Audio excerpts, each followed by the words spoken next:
أعوذ بالله من الشيطان الرجيم. بسم الله الرحمن الرحيم. بسم الله الرحمن الرحيم. Assalamualaikum warahmatullahi wabarakatuh.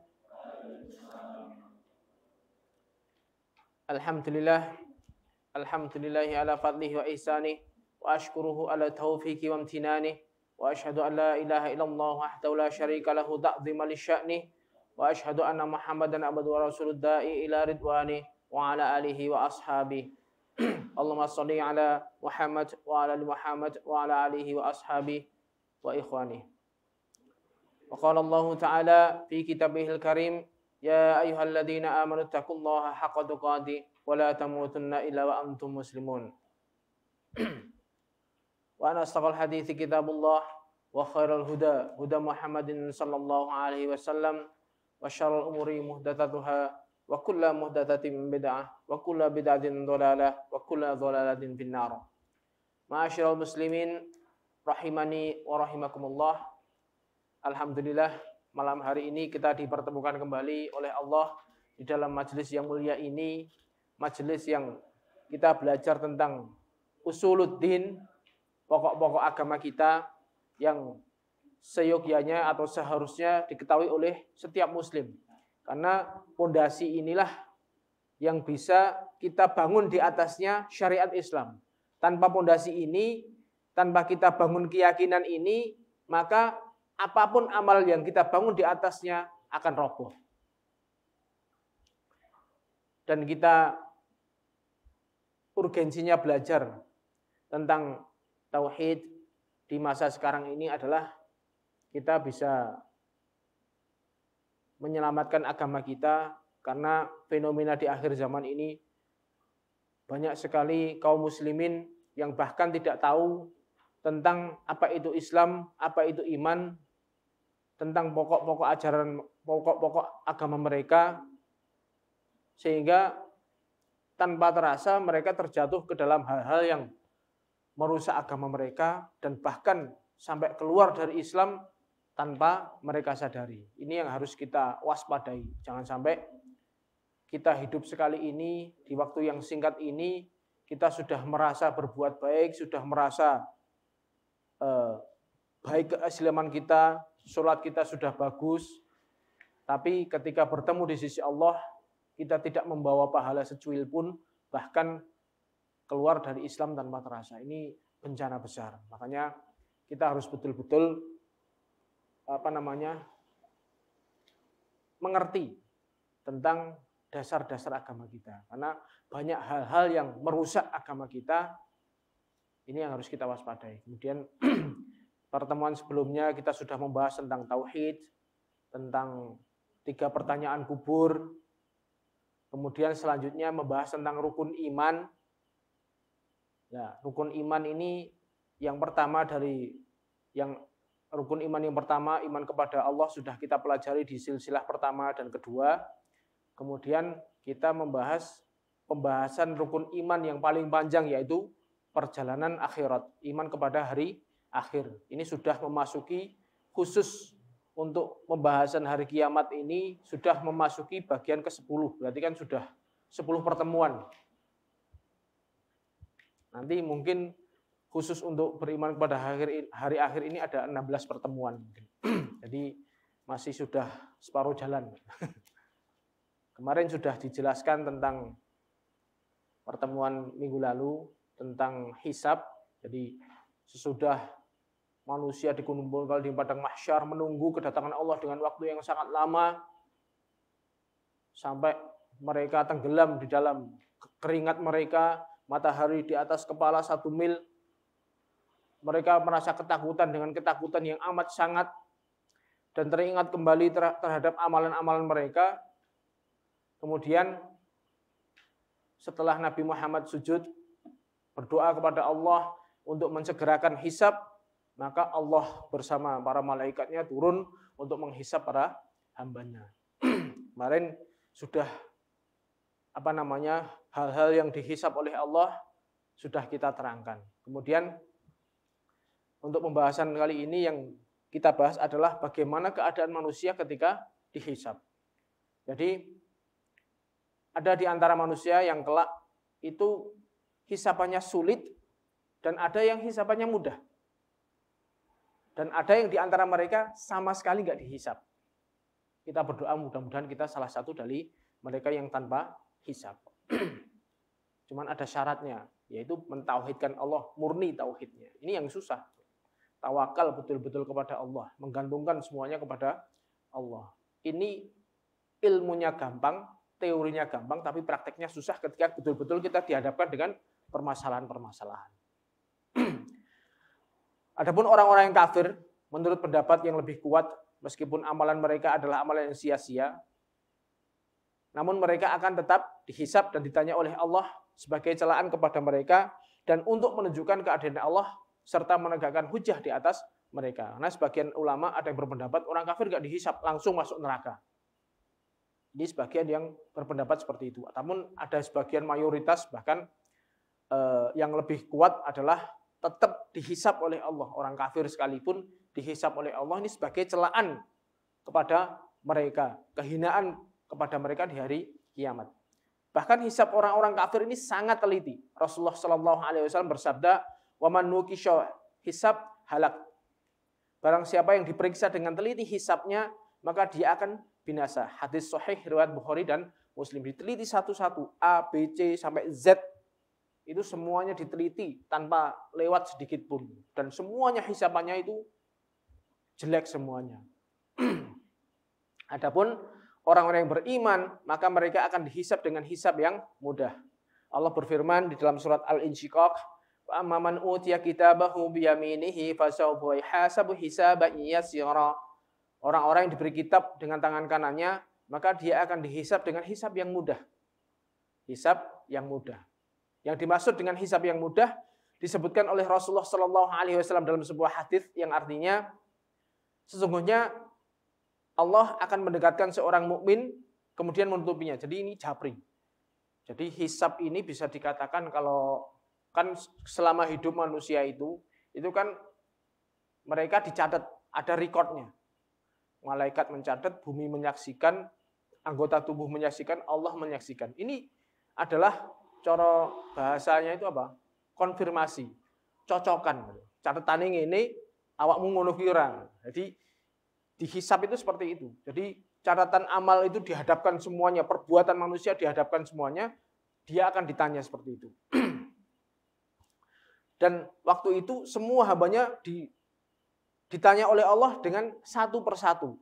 Jadi ketika ditanya orang iman tadi ditanya dengan hijab, maksudnya dia khusus hanya dengan Allah satu orang aja. Ditanya sendiri.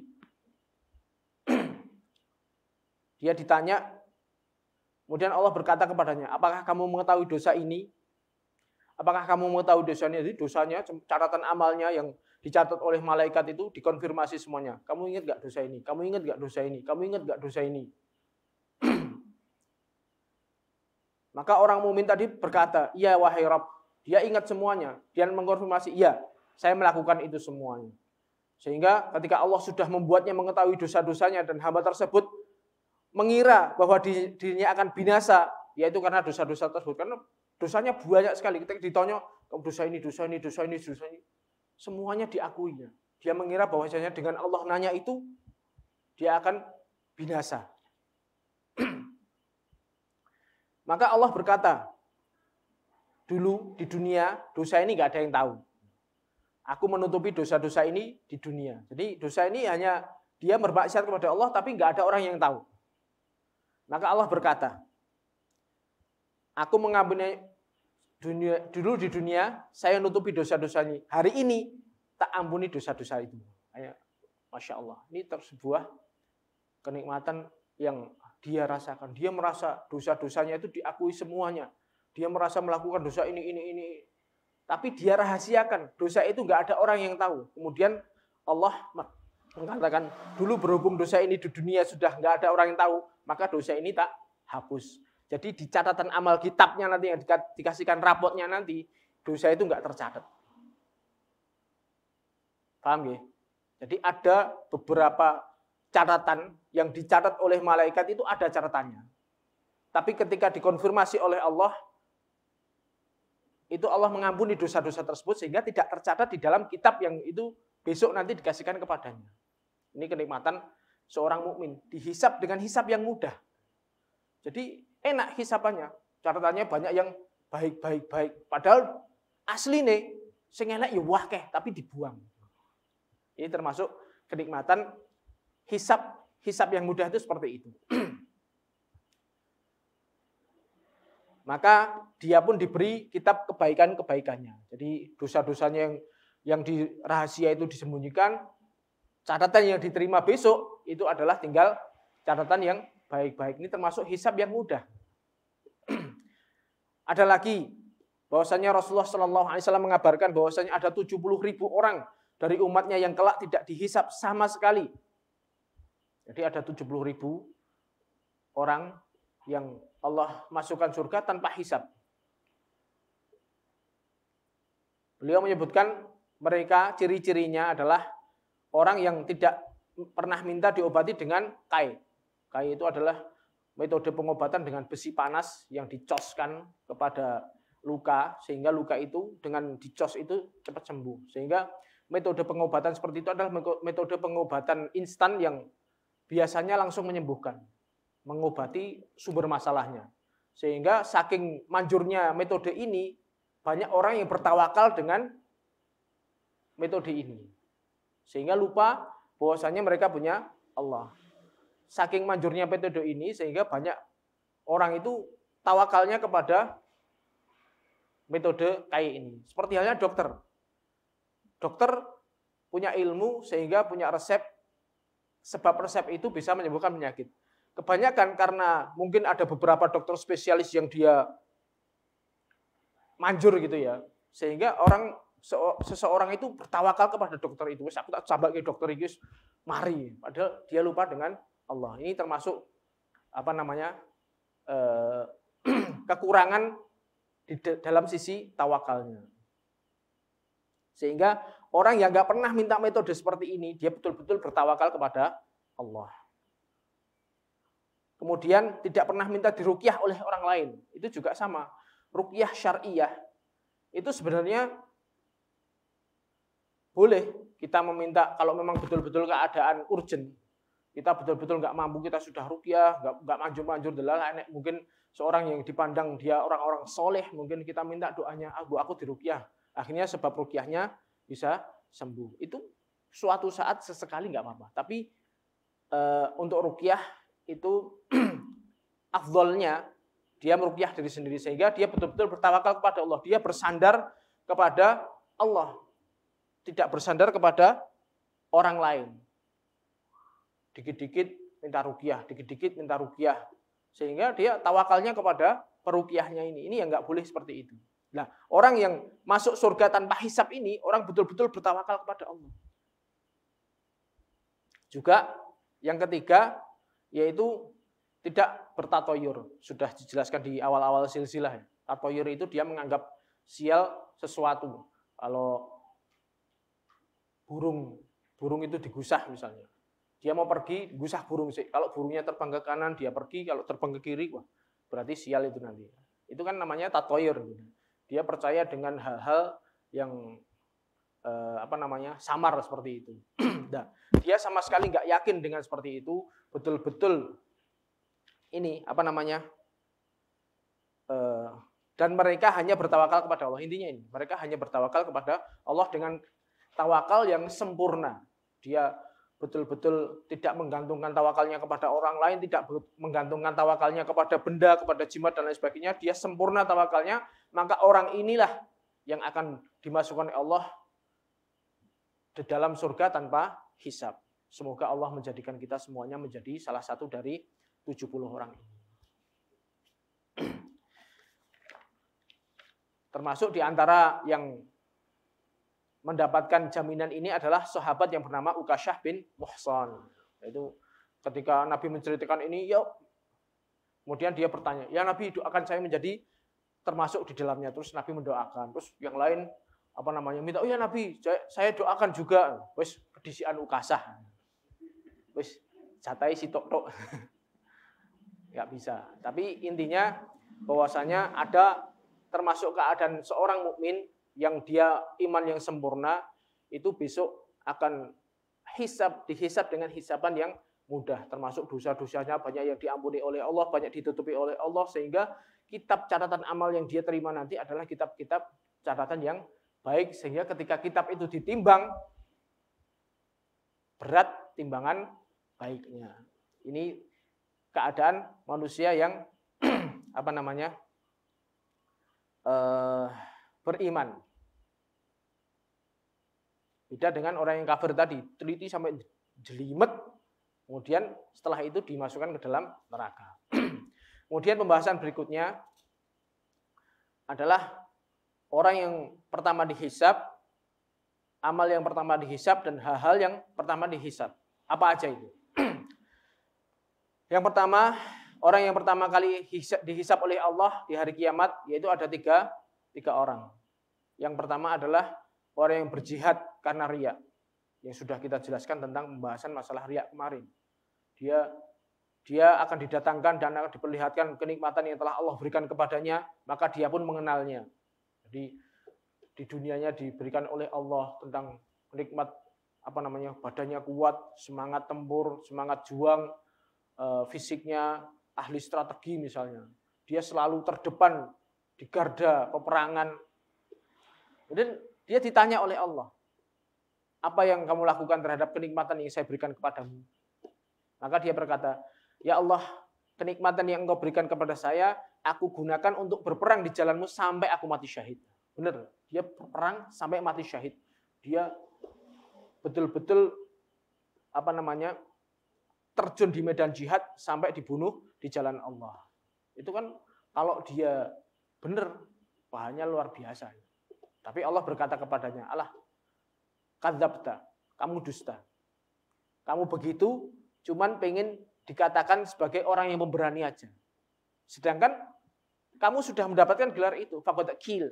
Kamu dulu di dunia sudah mendapatkan gelar itu. Manusia sudah memberimu gelar pemberani. Ketika dia mati syahid, dia mayatnya dipuji sebagai mayat syuhada yang pemberani. Kamu sudah dapatkan itu di dunia, pahalamu ya kuwi. Coba. Wis toh. Setelah itu Allah telungkupkan dia, kepalanya di bawah, kemudian dilemparkan ke dalam neraka jahanam. Dia merintah kepada malaikat untuk melemparkan dia ke dalam neraka jahanam dengan kepala di bawah. Ini pahala yang seharusnya dia dapatkan luar biasa, tapi karena masalah niat yang tidak karena Allah, itu bisa menjadikan dia menjadi orang yang pertama kali masuk ke dalam neraka jahanam. Yang kedua juga seperti itu. Didatangkan orang yang mempelajari ilmu, mengajarkan ilmu, kemudian membaca Al-Quran. Akan tetapi dia melakukan itu karena riya, pengen dipuji oleh manusia. Kemudian ketika dihadapkan oleh Allah, dia ditanya, diperlihatkan kenikmatan-kenikmatan yang Allah berikan kepada dia dulu. Dia diberikan kecerdasan, dia diberikan kemudahan untuk melafadzkan lisannya itu fasih membaca Al-Quran, membuat takjub manusia dengan nasihat-nasihatnya, membuat takjub manusia dengan bacaan Al-Qur'annya. Dia diperlihatkan kenikmatan-kenikmatan itu. Kemudian Allah nanya, dulu kenikmatan-kenikmatan yang saya berikan, kamu gunakan untuk apa? Kemudian dia menjawab, aku mempelajari ilmu dan mengajarkannya, dan aku membaca Al-Quran karenamu ya Allah. Jadi dia seperti itu. Saya mengajarkan manusia ilmu, itu semuanya saya gunakan di jalanmu. Kemudian Allah membantahnya. Dusta kamu. Kamu dulu begini, cuman agar dianggap sebagai orang yang alim, agar orang memujimu dengan pujian-pujian, dan faqad qil. Kamu sudah diberikan gelar seperti itu. Dia terkenal menjadi orang yang alim, menjadi orang yang berilmu, sudah dipuji manusia habis-habisan. Itulah pahala yang kamu dapatkan. Kemudian Allah perintahkan malaikat untuk nyeret dia dimasukkan ke dalam neraka jahanam. Pahala yang luar biasa seharusnya dia dapatkan, tapi karena ketidakikhlasan, karena niat yang keliru, justru menjadikan dia menjadi manusia pertama yang masuk ke dalam neraka. Kemudian yang ketiga adalah orang yang Allah luaskan hartanya, diberikan berbagai macam harta benda, kemudian Allah perlihatkan kenikmatan ketika dihisab, ditanya, kamu dulu tak kasih kekayaan, kamu dulu tak kasih kelonggaran, kemudahan dalam memberikan rezeki, kamu gunakan untuk apa? Dia menjawab dengan seperti, ya Allah, semua jalan-jalan yang untuk membela jalanmu, saya sudah penuhi semuanya. Saya gunakan hartaku untuk membela agamamu, ya Allah, agamamu. Berinfak di jalan Allah. Jadi tidak ada satu jalan pun untuk infak, semuanya sudah saya infakkan. Dan semuanya itu saya lakukan karenamu, ya Allah. Makanya Allah bantah, Allah, kamu berdusta. Kamu seperti ini agar dicap, agar dipuji manusia sebagai orang yang dermawan, agar dipuji sebagai orang yang ahli infak, ahli sedekah. Dan kamu sudah mendapatkan gelar itu di dunia, itulah pahalamu. Kemudian Allah nyuruh malaikat untuk nyeret dia dimasukkan ke dalam neraka jahanam. Jadi 3 orang tadi adalah manusia pertama kali yang masuk ke dalam neraka jahanam. Bukan orang-orang yang masuk dalam pertama jahanam itu bukan orang-orang yang bermaksiat, bukan orang-orang yang gemar berdusta, bukan. Justru orang-orang yang dipandang secara dohiriyah, orang-orang yang soleh, orang-orang yang pahalanya tinggi, tapi karena keikhlasannya nggak ada, niatnya keliru, akhirnya Allah menjadikan dia menjadi orang yang sangat hina. Na'udzubillahi min dzalik. Makanya kita harus hati-hati. Masalah niat ini halus sekali. Allah memalingkan niat kita dari niat yang benar itu cuman tipis. Makanya lebih baik kita memiliki amalan yang tersembunyi itu lebih baik. Tapi pokoknya memang harus diperlihatkan kepada manusia karena memang nggak ada masalah. Misalnya kita sholat sunnah, sholat yang kalau sholat wajib itu harus emang afdolnya memang harusnya di masjid dan itu kelihatan orang banyak karena itu syiar. Tapi beda kalau sholat sunnah kan itu afdolnya itu dikerjakan di rumah. Tapi adapun misalnya ada suatu hajat ya nggak ada masalah. Itu ya baik selama bisa mengatur hatinya. Jangan gampang berubah. Yang jadi membahayakan ya karena itu tadi dilihat manusia terus pengen dipuji. Ya. Ini yang membahayakan. Makanya ini mereka tadi adalah orang-orang yang pertama kali dihisab oleh Allah. Kemudian amal yang pertama kali dihisab oleh Allah yaitu adalah sholat 5 waktu kita. Apabila seorang hamba menyempurnakan sholatnya atau tidak, itu dihisab oleh Allah. Jika sempurna maka akan ditulis sempurna, apabila kurang maka Allah akan memerintahkan malaikat untuk melihat sholat-sholat sunnahnya.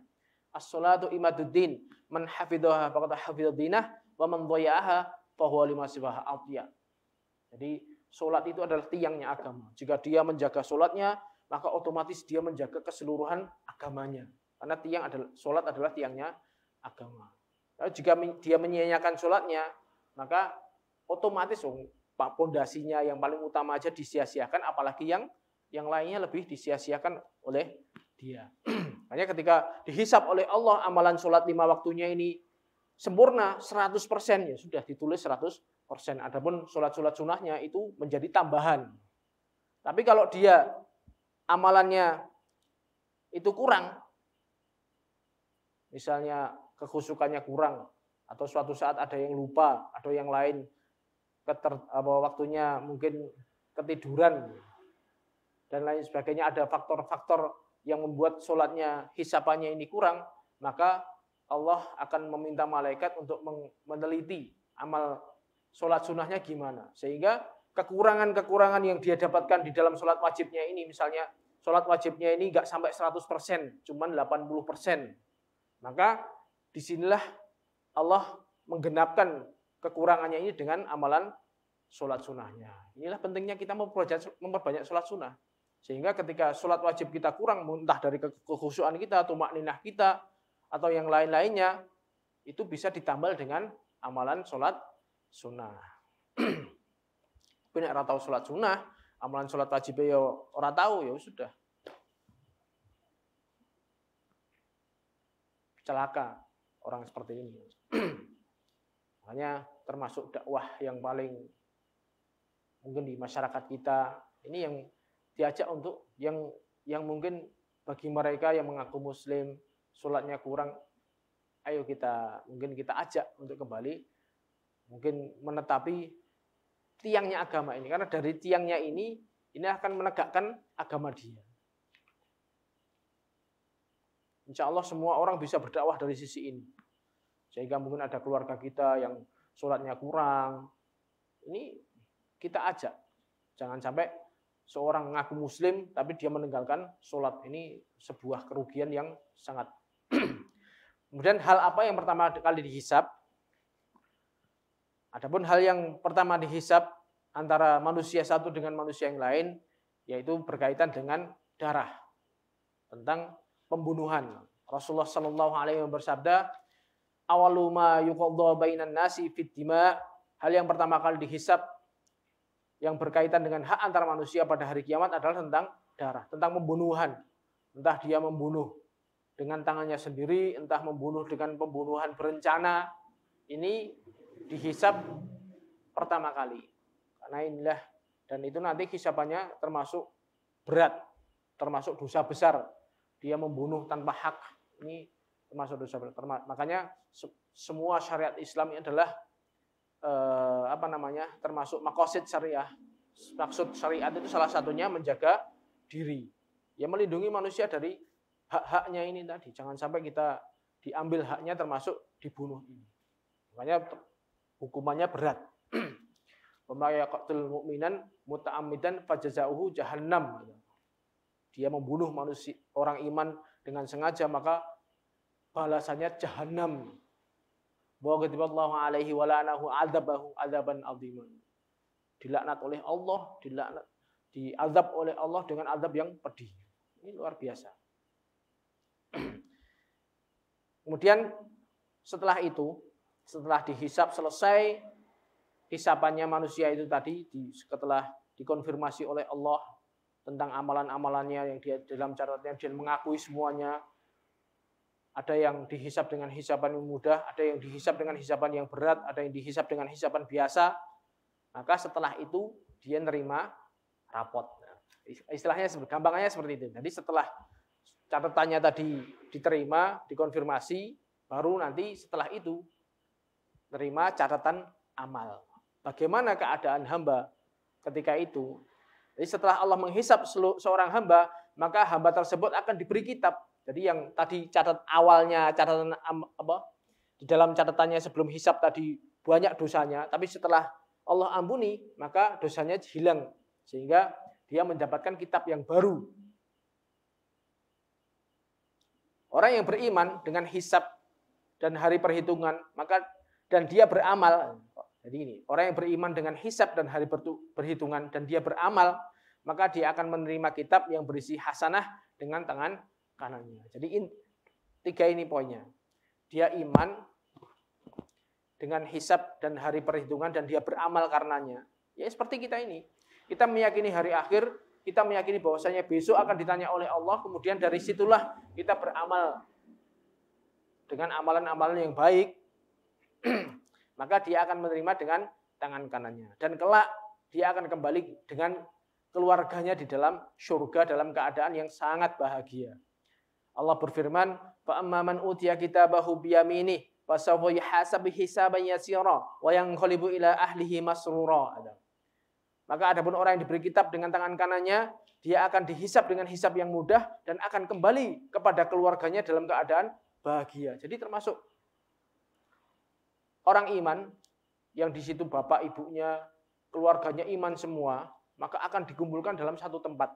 Sehingga besok di surga dia menerima dengan kitab dengan tangan kanannya, kemudian masuk surga kumpul lagi dengan keluarganya yang dulu dia kenal di dunia, yang sudah dihilangkan rasa gilnya, rasa mangkel-mangkelnya ini sudah dihilangkan. Jadi dia ketemu keluarganya lagi di surga, dikumpulkan oleh Allah. Ini dalam keadaan senang-senang. Masya Allah, termasuk kebahagiaan yang luar biasa. Jangan rasakan, coba rasakan. Jangan punya nikmat, kemudian bisa dinikmati bareng-bareng sama keluarganya. Ini kenikmatan yang luar biasa. Termasuk puncaknya kenikmatan ya di situ itu. Iso bareng-bareng karo keluarga nih merasakan kenikmatan. Sebaliknya penderitaan yang luar biasa ahli neraka. Dia di neraka sendirian. Jadi siksa dhewean. Wong dia orang sendirian itu mau dia menerima nikmat itu ya enggak patek nikmat, apalagi dia disiksa dengan siksaan yang pedih. Itu wis dhewean disiksa dengan siksaan pedih, itu penderitaan yang luar biasa. Kebalikan dengan yang ini. Yang ahli surga tadi dikumpulkan dengan keluarganya jadi satu tempat. Jadi seandainya nanti bapaknya derajat surganya di tingkat ke 100, anaknya amalannya mungkin di tingkat ke 150 misalnya. Ibunya di tingkat ke 30. Nanti akan yang paling atas itu nanti menggeret semua keluarganya ke dalam satu derajat di tempat yang sama. Al-haqaqnahum. Jadi Allah akan mengumpulkan mereka kembali. Inilah kenikmatan di surga seperti itu. Wa amman utiya kitabahu bi yaminihi fayaqulu ha umqra'u kitabiyah inni dzanantu anni mulakin hisabiyah wa huwa fi isyatir radiyah fi jannatin 'aliyah kutufuha daniyah kulu washrabu hani'an bima aslaftum fil ayamil khaliyah. Maka adapun orang yang diberi kitab dengan tangan kanannya, dia akan berkata kepada orang lain, silahkan baca kitabku ini. Sungguhnya aku dulu di dunia yakin bahwa aku akan menerima hisab. Lihat anak-anak kecil kalau menerima rapotnya api, dipamer-pamerke kan, tuh rapot api, sama.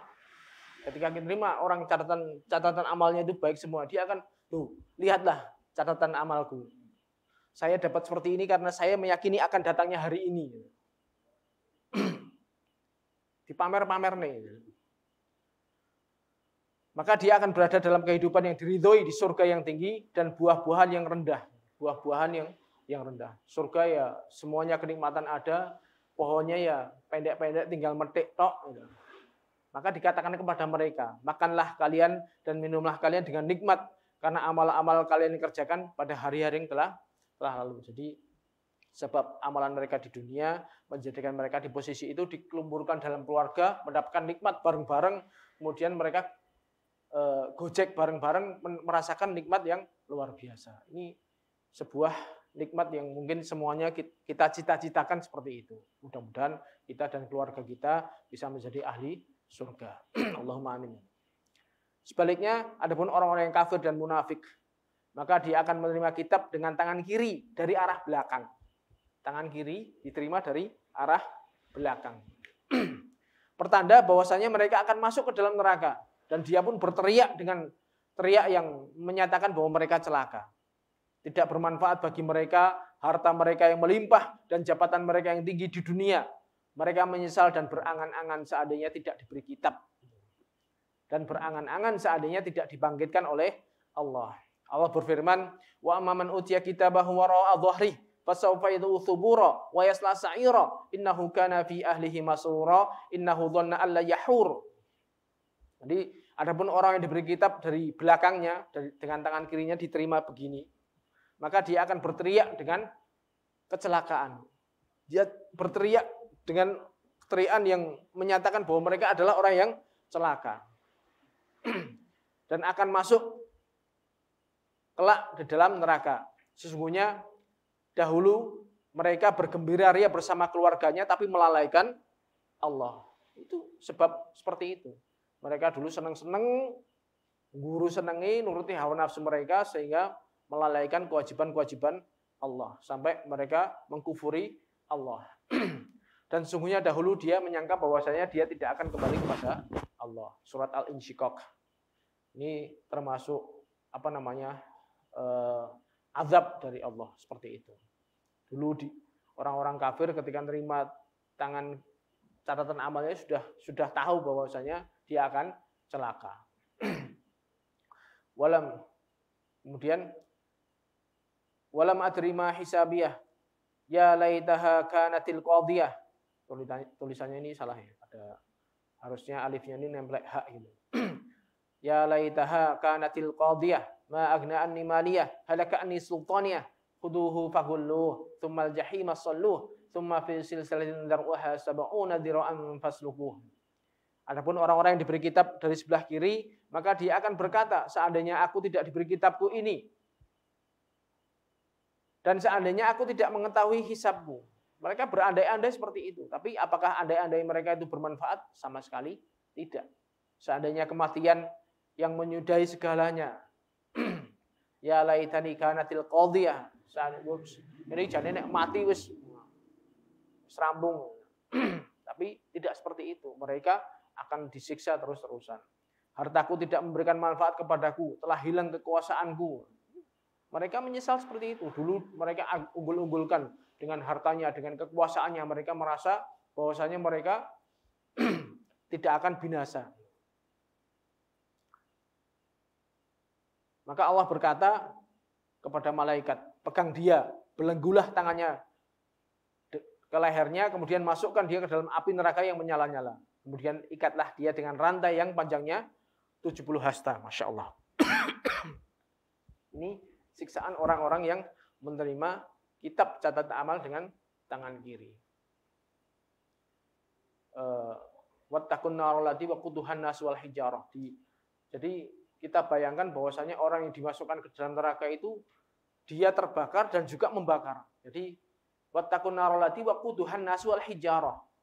Jadi neraka itu bahan bakarnya adalah manusia yang dimasukkan ke dalam situ dan juga berhala-berhala yang dimasukkan ke dalam situ. Jadi kita bayangkan kayu bakar itu kan kalau dimasukkan dalam api kan kayunya terbakar dan juga nyalanya semakin besar. Makanya termasuk orang yang dimasukkan ke dalam neraka itu murub, istilahnya sekonjero itu murub. Jadi betul-betul siksaan yang luar biasa. Apinya nyala, dia terbakar, kemudian dari dalam dirinya juga menyalakan api. Itu siksaan yang berlipat-lipat seperti itu. Dan itu terus-terusan. Khalidina biha abada. Insyaallah. Makanya itulah kita berdoa mudah-mudahan besok di hari kiamat nanti kita termasuk orang yang menerima hisab dengan hisab yang mudah, menerima catatan amalan dengan tangan kanan. Baik.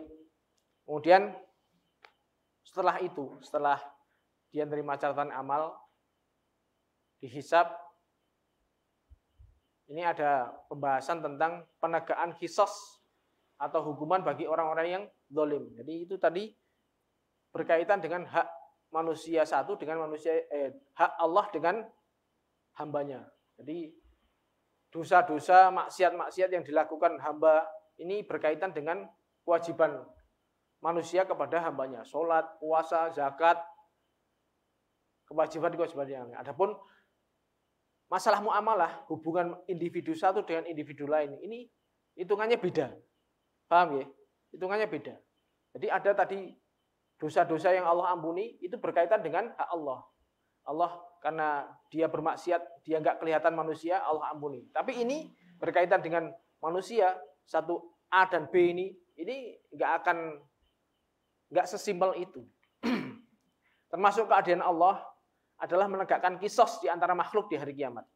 Nggak ada makhluk yang didolimi di dunia oleh makhluk lain kecuali akan Allah kembalikan haknya di hari kiamat nanti. Bahkan di antara hewan sekalipun.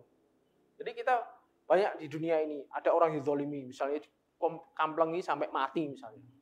Ini kan seakan-akan dia yang mati ini kasihan, gitu. Dia didolimi sampai dia nggak bisa balas. Tapi Allah nggak seperti itu. Semua kedoliman itu akan dibalas oleh Allah. Dibalas. Jadi orang yang didolimi akan membalas orang yang zalim. Bahkan di antara hewan sekalipun seperti itu. Rasulullah Shallallahu Alaihi Wasallam bersabda, "La tu'addunal khuluqa ila ahliha yaumal qiyamati hatta yuqada lisyatil jalha min syatil qurna." Sungguhnya akan diberikan hak-hak ini kepada pemiliknya di hari kiamat sampai akan dikisos seorang kambing yang dulu bertanduk karena kedolimannya yang dilakukan terhadap kambing yang tidak bertanduk.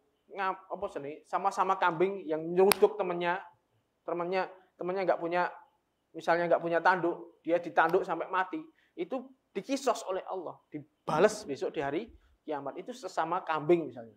Dan juga yang lainnya seperti itu, apalagi sesama manusia. Kambing aja, hewan-hewan aja juga akan dikisos oleh Allah. Makanya kita jangan main-main terhadap hak-hak orang lain. Akan didatangkan orang yang zalim dan yang didolimi sekecil apapun kedoliman tersebut, baik kedoliman berupa harta seperti pencurian, dia berarti mencuri hartanya orang lain, perampokan, penipuan, kemudian hutang atau kedzaliman kehormatan seperti umpatan, ghibah atau membicarakan kejelekan orang lain, tuduhan palsu, atau juga kedzaliman berupa fisik seperti pemukulan, pembunuhan dan lain-lainnya. Itu semuanya akan didatangkan oleh Allah. Baik kedzaliman tentang hartanya orang lain, kehormatannya juga fisik, ngampleng misalnya, dan lain sebagainya. Semua bentuk kedzaliman akan dibalas oleh Allah. Jadi tidak akan luput satu kedzaliman sedikit pun di hari kiamat nanti.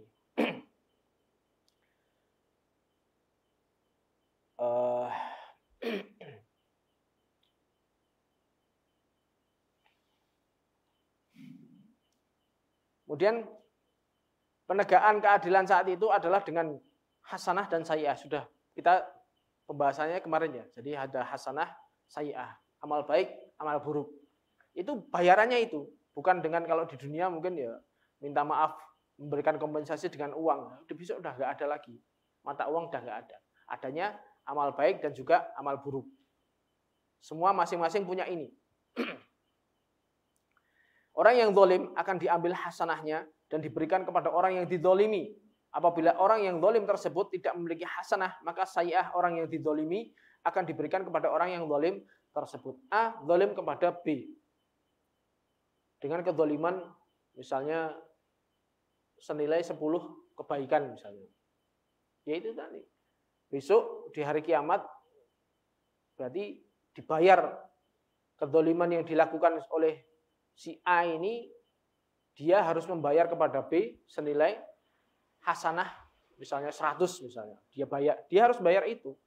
Dikasihkan amal baiknya kepada si A. Ini termasuk kerugian besar. Maka orang yang bangkrut di hari tersebut adalah orang yang terlalu banyak kedzalimannya di dunia. Rasulullah SAW bersabda yang artinya, sungguhnya orang yang bangkrut di kalangan umatku adalah yang datang pada hari kiamat dengan membawa pahala sholatnya, pahala puasanya, pahala zakatnya. Sampai pahalanya itu menggunung, banyak sekali. Tapi pada hari itu, dia datang di hari tersebut, datang si fulan. Dulu di dunia, dia mencela si fulan, menuduh si fulan berzina, memakan harta si fulan, menumpahkan darah si fulan, memukul si fulan. Maka amalan-amalan yang dia bawa tadi, pahala kebaikan tersebut diberikan kepada yang fulan-fulan tadi. Yang dia zalimi, yang dia cela, yang dia gibain, yang dia umpat, yang dia pukul, yang dia bunuh mungkin. Sehingga apabila semuanya ini amal baiknya itu habis untuk bayar, sedangkan orang yang antri dulu didolimi belum selesai pembayarannya, genti. Jadi yang dia bawa amalan kebaikan itu misalnya sebesar gunung. Amal semuanya sudah dikasihkan. Ini si A, si B, si C, si D, dikasihkan semuanya sampai amalnya itu habis. Ternyata belum selesai, masih banyak orang yang didolimi. Ya sudah, gantian. Nanti yang belum selesai itu tadi dosanya ditimpakan kepada dia, dosanya ditimpakan kepada dia, dosanya ditimpakan, sehingga awalnya dia membawa kebaikan sebanyak gunung, kemudian setelah selesai dihisap, dia ganti membawa kejelekan sebesar gunung. Ini termasuk orang yang bangkrut itu seperti itu. Luar biasa bangkrutnya. Di amal di dunia, capek, sholat, ibadah, mengeluarkan harta yang banyak, tapi mulutnya tajam. Kemudian suka ghibah, kemudian dia tidak menghormati hak orang lain, suka ngambilin hartanya orang lain, sehingga dia menjadi orang yang bangkrut. Na'udzubillahi min dzalik. Makanya termasuk dua surat yang Allah mulai dengan wail. Wailul likulli humazatil lumazah misalnya. Ada dua surat ini berkaitan dengan haknya manusia. Yang pertama adalah wailul likulli humazatil lumazah. Kecelakaan, masuk kerugian besar. Orang yang dia suka mengumpat dan juga menghina. Itu semuanya berkaitan dengan hak orang lain.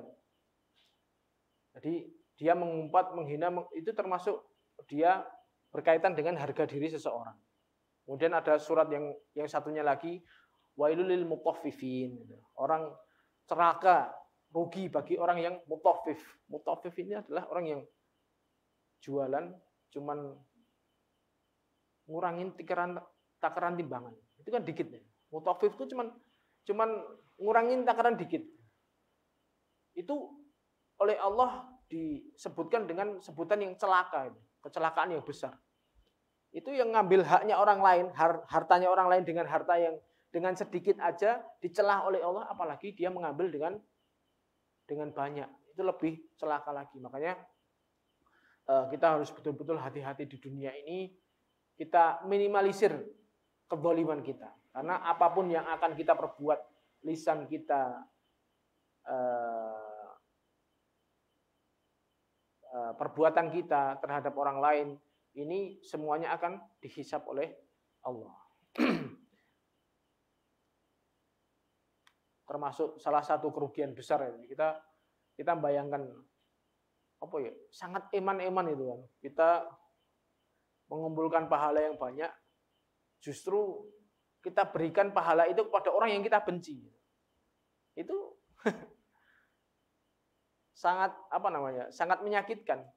Karena biasanya orang itu kalau gibah, kalau ngerasani, kalau dia mencela kehormatan itu pada orang yang dia benci, biasanya gitu. Wis ngomong ke elek dia etrek-etrek gitu kan. Dia ngomongin orang dengan seperti itu. Berarti kan dia sama saja mengumpulkan pahala untuk orang yang dia benci. Itu termasuk suatu hal yang menyakitkan.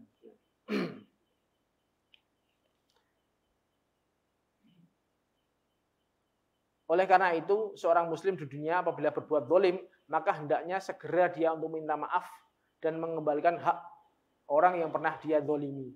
Rasulullah SAW bersabda yang artinya, barang siapa yang memiliki kezaliman kepada orang lain, baik berupa kehormatan atau sesuatu yang lain, maka hendaklah dia meminta dihalalkan darinya di hari ini, di dunia.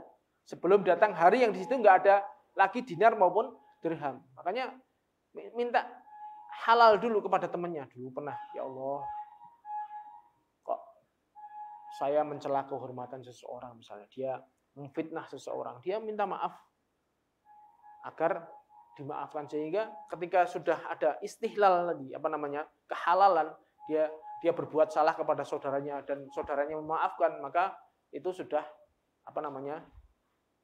pur istilahnya, sudah nggak ada hitungannya lagi, besok nggak ditagih, seperti itu.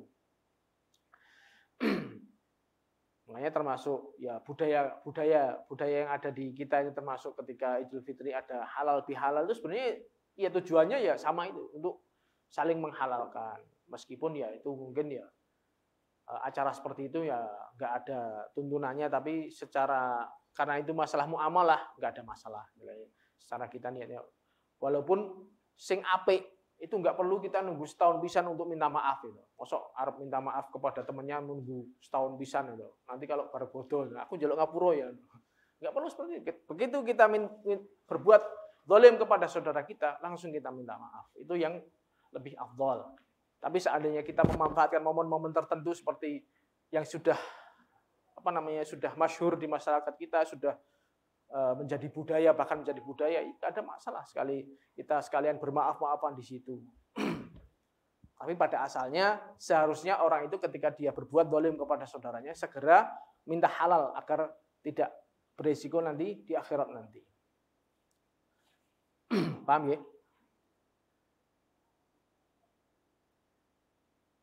Orang yang didolimi, orang yang didolimi di dunia boleh membalas dengan balasan yang setimpal. Ngampleng, dikampleng, balas ngampleng itu boleh. Yang dikampleng memaafkan itu mulia. Tapi nek dibalas kampleng pisan, balas ngampleng pisan itu boleh. Seperti itu. Makanya dalam Al-Qur'an la yuhibbullahu jahra bisu'i illa man zulim. Allah tidak menyukai perkataan yang jelek kecuali orang yang didolimi. Karena orang yang didolimi dia punya hak untuk membalas kedoliman itu. Di kampleng pisan, balas ngampleng pisan, itu sing oleh ngono kuwi. Tapi gitu, apabila dia membalas dengan berlebihan itu ya nggak boleh. Di kampleng pisan balas ping 3 sampai koncone mencret misalnya, itu ya malah justru dia dolimnya lebih banyak.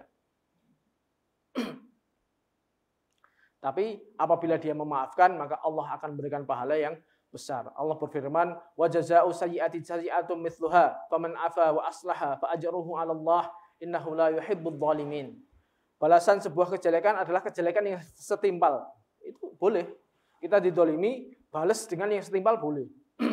Dan barang siapa yang memaafkan dan memperbaiki, maka pahalanya atas Allah. Sungguhnya Allah tidak mencintai orang-orang yang zalim. Tapi apabila susah, dimaafkan. Tapi wong niki wangel. Karena sifat asal manusia itu seperti itu. Karepe ngono ya kampleng pisan balas ping 3.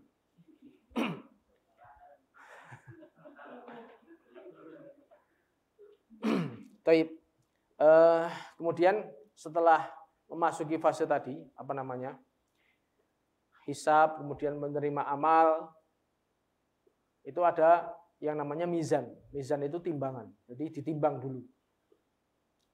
Mizan timbangannya dan penimbangan amal. Ini bersambung ya. Makanya ada bagian satu ini nanti bersambung karena waktunya yang terbatas.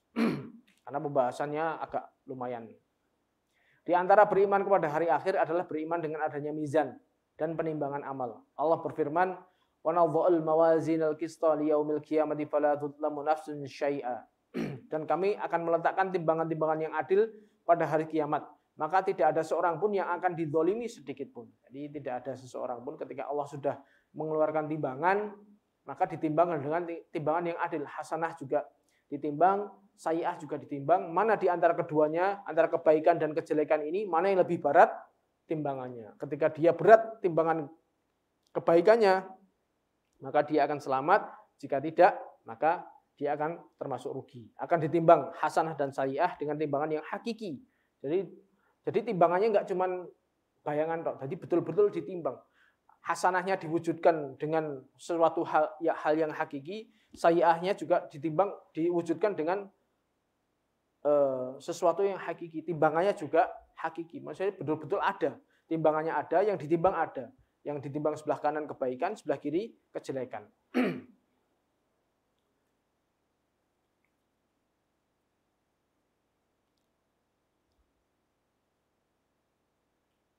Memiliki dua kifah, yaitu piringan timbangan. Sifat berat dan ringan ini sama-sama benar-benar ada. Jadi kalau yang berat timbangannya kebaikan ya miring ke sini, jika banyak kejelekannya ya miring sebelah kiri. Sebagian ulama berpendapat bahwasanya penimbangan amal itu dilakukan setelah hisab. Karena hisab adalah untuk menghitung amalan, sedangkan penimbangan adalah untuk menampakkan hasil dari perhitungan tersebut dan menunjukkan keadilan Allah. Jadi timbangan ini berarti setelah dihisab oleh Allah kemudian ditimbang. Mana yang lebih berat? Kanan apa kiri? Kalau banyak yang kanan baru dia menerima catatan amal dengan tangan kanan. Kalau banyak yang jeleknya maka dia menerima amal dengan tangan kiri. Ini kalau kita lihat, kita sudah bahas kemarin. Sebenarnya seorang muslim itu kalau betul-betul dia menjalankan ketaatan, misalnya minimal, dia dengan standar minimal aja, dia mengerjakan yang wajib-wajib aja, itu seharusnya dia akan lolos dari fase ini. Karena timbangannya nggak imbang. Pahala dia lakukan itu dilipatkan 10 kali, kejelekan cuma 1 tok dihitung. Jadi kalau sampai yang berat timbangannya itu yang jelek, itu berarti no momen pol. Makanya seharusnya seorang muslim dia menjalankan taatan kepada Allah, dia timbangan amal yang berat ya timbangan amal, sehingga dia menerima catatan amal dengan tangan kanan. Kalau sampai yang sebaliknya, ini berarti belas kayak malah dia sama sekali tidak menjalankan ketaatan kepada Allah. Allah berfirman, "Faman thaqulat mawazinuhu faulaika humul muflihun, wa man khaffat mawazinuhu faulaika alladziina khasiru anfusahum fi jahannam khalidun." Surat Al-Mu'minun. Barang siapa yang berat timbangannya, kebaikannya, maka mereka lah orang-orang yang beruntung, dan barang siapa yang ringan timbangannya, maka ringan timbangan kebaikannya, berarti kan lebih berat jeleknya. Maka mereka lah orang-orang yang merugi, dan mereka merugikan diri sendiri, di dalam jahanam mereka akan kekal. Ini Masya Allah. Dalam hadits sahih yang diriwayatkan oleh Imam At-Tirmidzi dan Ibnu Majah disebutkan bahwasanya catatan dosa-dosa itu akan ditaruh di khifah dan bitokoh atau kartu yang bertuliskan la ilaha illallah akan ditaruh di khifah yang lain. Berarti yang menunjukkan bahwasanya timbangan ini ada, termasuk cerita tentang bitokoh. Bitokoh ini adalah kartu yang berisikan tauhid. Jadi ketika seorang itu tauhidnya sempurna, dia selama di dunia sampai dia meninggal tauhidnya sempurna. Tidak merusak tauhidnya dengan hal-hal yang seperti tadi, percaya dukun, percaya ramalan, percaya bertawakal kepada selain Allah. Itu tidak rusak dengan hal-hal seperti itu. Tauhidnya murni, punya kartu namanya bitokoh, namanya la ilaha illallah. Kartunya ini cuman kartu tulisannya la ilaha illallah. Itu diletakkan oleh Allah di timbangan yang satu. Kemudian yang satunya lagi itu ini termasuk salah satu cerita salah seorang hamba yang dia selamat. Termasuk keutamaan la ilaha illallah. Sedangkan yang di sisi lainnya dia punya catatan dosa yang sangat panjang, punya 99 kartu, istilah catatan amal yang semuanya catatan itu jelek semua. Dia menyangka bahwasanya dengan kebaikannya cuma satu tok, kartu la ilaha illallah tok ini tok. Sedangkan yang lainnya jelek semua. Dia menyangka bahwasanya dia akan celaka. Tapi setelah ditimbang, klek gitu kan. Ternyata yang lebih berat adalah la ilaha illallah, sehingga dia oleh Allah dimasukkan ke dalam surga. Ini berarti menunjukkan bahwasanya hadis ini menunjukkan bahwasanya timbangan itu ada. Ada timbangan, betul-betul timbangan, ditimbang. Kemudian Rasulullah sallallahu alaihi wasallam bersabda, yudha'ul mizan yaumal qiyamah falau wuzina fihi samawati wal ard lawasiat fatakul malaikatu ya rabbi lima yazinu hadza fayaqulullahu ta'ala liman syi'tu min khalqi fatakul malaikatu subhana ma abdana haqqa ibadatik. Akan diletakkan mizan pada hari kiamat, seandainya langit dan bumi ditimbang di dalamnya, niscaya akan cukup. Jadi timbangannya itu besar. Jadi langit bumi diletakkan itu isih gede timbangannya. Ya Allahu alam dengan hakikinya seperti apa. Kemudian bertanya malaikat, wahai Rabb, untuk siapa timbangan ini? Maka Allah berfirman, untuk orang yang aku kehendaki dari makhlukku. Jadi semuanya akan ditimbang oleh Allah, menunjukkan bahwasanya mizan ini ada hak. Jadi ada timbangan, betul-betul timbangan secara hakiki, bukan majazi, bukan sekedar Allah akan menimbang dengan timbangan yang tidak nyata, tapi betul-betul real ada timbangannya. Dari hadis-hadis tadi menunjukkan bahwasanya timbangan itu betul-betul ada. Bukan cuma sekedar majas. Maka para ulama berbeda pendapat tentang beberapa jumlah mizan yang di hari kiamat nanti ada berapa. Apakah cuma satu timbangan menimbang semua manusia atau masing-masing punya satu timbangan khusus. Allahu a'lam. Allahu a'lam. Tapi hakikatnya bahwasanya semua amalan kita itu akan melalui fase ini. Ini yang harus kita hati-hati. Dipertimbangkan betul amal baik dan buruknya. Makanya betul-betul dengan kita mengaji seperti ini, bahwasanya yang akan kita hadapi seperti ini, kita harus betul-betul menjaga lisan kita, hati kita, perbuatan kita, omongan kita. Ini jangan sampai menzalimi orang lain. Kita memperbanyak hasanah dan juga menyedikitkan sayyi'ah. Insyaallah demikian yang bisa kami sampaikan untuk pertemuan kali ini. Pertemuan berikutnya akan kita lanjutkan pembahasan tentang mizan. Wabillahi taufik wal hidayah.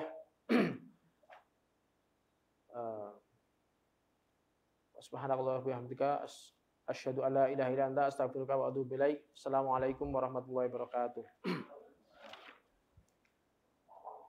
Mungkin